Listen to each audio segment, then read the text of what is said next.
নারে তাকবীর, নারে তাকবীর।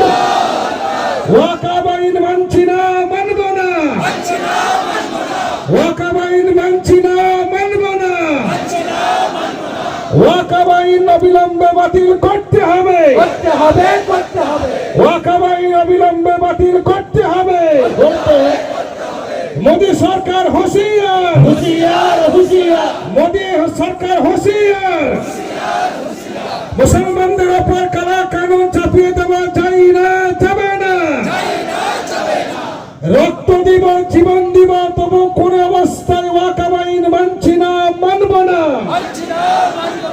এই কবরস্থানকে বিক্রি করতে দেব না, দেব না। কবরস্থানের সম্পত্তি হেফাজত করছি, করব। বলছি, করব। এই মোদী সরকারকে কারা কানুন অবিলম্বে বাতিল করতে হবে, করতে হবে, করতে হবে। নারে তাকবীর, আল্লাহু আকবার, নারে তাকবীর। আল্লাহু আকবার। ভারতবর্ষ জিন্দাবাদ, জাতীয় সংহতি। জিন্দাবাদ। আমাদের ভারতবর্ষে যে সংবিধান আছে, আইন আছে, এই সংবিধানকে রক্ষা করার জন্য এবং এই কালা কানুনকে বাতিল করার জন্য আমরা যেখানেই সভা হবে সেখানেই যাব, কিন্তু মাথায় আবার